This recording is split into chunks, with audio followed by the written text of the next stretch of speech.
Somebody on the phone there, John? I got 6 more here in front of me. Yeah, we've got Jared. Jared calling in. Yes, sir, Jared. Have to hurry. I got a bunch of folks waiting here. Go ahead. Okay.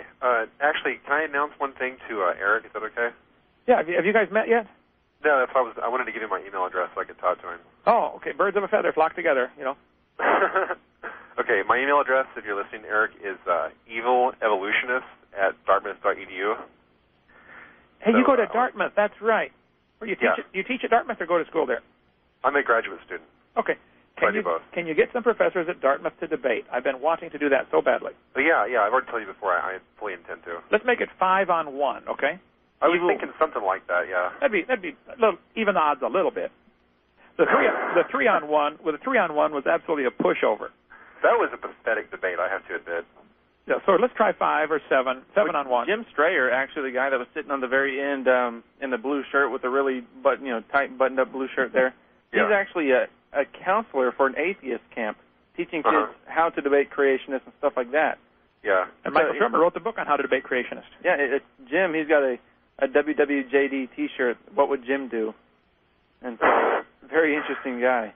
Yeah, that 3-on-1 debate is actually kind of hard to watch because you just beat the crap out of them so badly. Was it because I'm a better debater or because I'm right? Neither. Neither? Yeah. Because they were unprepared? Yes. Yeah, when they duct taped their whiteboard to the front of their table. Right. Hey, that isn't as bad as it gets, though. You debated one guy who used a cutout cereal box. He cut open a box of Raisin Bran and wrote his website with a magic marker on the inside. That was his only visual the whole time, was a cut open Raisin Bran box. I mean, like Eric pointed out, you're basically a professional anti-evolutionist, so these guys don't understand how you work. And I will, again, for the record, object to that term. I'm neither professional nor anti-evolution. You do use PowerPoint, though. I do use PowerPoint. They use cereal box, you use PowerPoint. You're, I guess, a bit more technologically advanced than some of the other ones. Yeah. Well, in one of the early debates, I did not have PowerPoint, okay? I had slide projector, and they were pretty crummy quality. I was just getting started, okay? And the lady, is a woman I debated, she pointed out, she said, Dr. Hovind's slides are poor in her. It's still on the website. Martell, yeah. She said his slides are of poor quality. Now think about it. She teaches at a tax-funded institution, gets paid by the taxpayers to develop her stuff, while mine is totally self-funded. But your job is basically to work on this kind of stuff, and it's not. But who pays me this? The taxpayers aren't paying me. I'm not sure where your income comes from, Ken. Me neither. It's been amazing. But see, she gets paid by the taxpayers to develop her stuff, and I don't. And then she's griping about the quality of my slides. Hello. Yeah, think about it. Ken, you're a professional. I mean, whether you want to call yourself anti-evolutionist debater or whatever, that's what you do. You have all the time in the world to sit around and develop slides. I have all the time in the world. I speak 900 times a year. I got 40 people on staff here. We have Dinosaur Adventureland. It runs us ragged. I mean, just come by and hang out for a day, Jared. Come by and hang out for half a day. You can't keep up with me, I guarantee. But go ahead, Jared. Great. Let me ask you one more thing about that, though. When you say, like, you speak 900 times a year, what do you mean by that? Is that like speaking in churches and... Well, I'll typically go to a church and speak 4 or 5 times in one weekend. Like to different churches at the same church, or what? Usually 500 or 900 different sessions. Okay. So like on Sunday morning, I'll at the same place. Each one's about an hour. I speak 900 hours. How many different locations per year would you say? I've never kept track of that. Okay.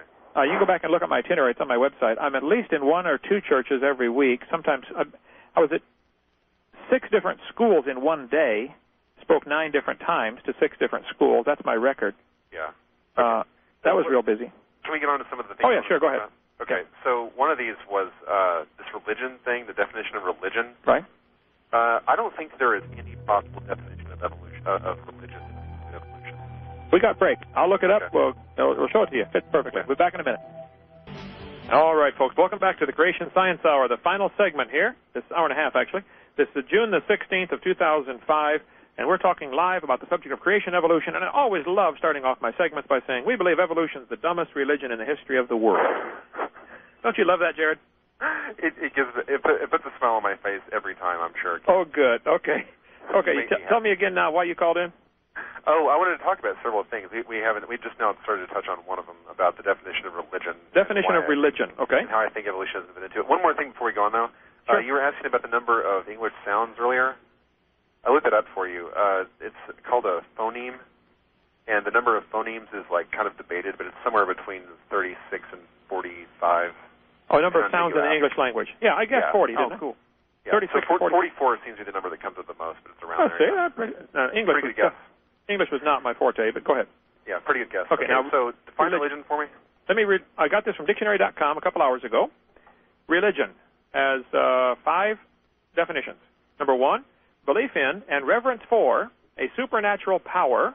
Okay, right there it's wrong because evolution is totally naturalistic. No, we don't see any of the claims of evolution. It's supernatural. Religion is a naturalistic theory.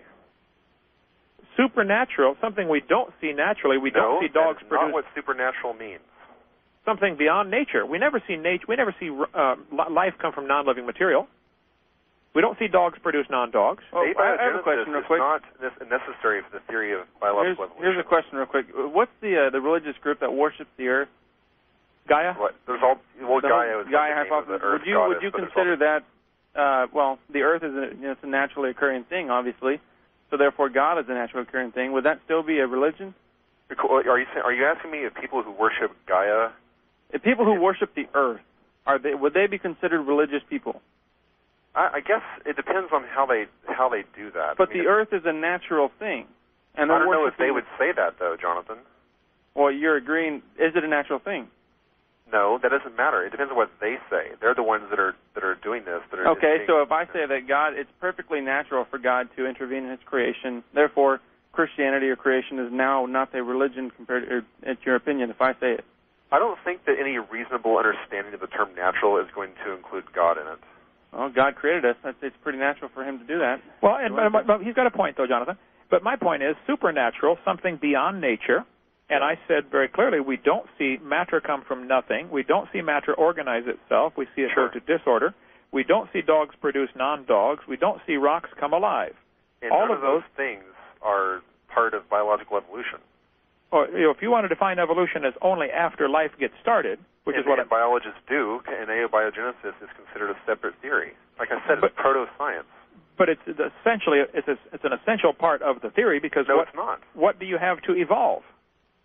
Dude, there's all kinds of evolutionists that would say, including Dr. Rainbow, as I pointed out before at least once, that if you claimed that God created the first single-celled organisms and just let them go, that you could be considered academically honest to think that. So it has nothing to do with it. Do you want to start then with a God that created the first single cell and let it evolve? I consider the possibility. There's just no evidence for it, so I don't believe it. But then that would still be a religion because you're still invoking some supernatural entity. Yeah, that part of it, the original part of that would be religious, yes. Okay, now wait a minute. If we say, okay, we'll let you start with one living, amoeba or something, okay? Where are the two-celled creatures on this planet? That's actually a pretty good question that I've asked before, and it's not clear to me what the answer is, so I don't want to talk about it. Because the next thing you get to is like a Volvox, which has, 80 or so cells just cooperating in a colony.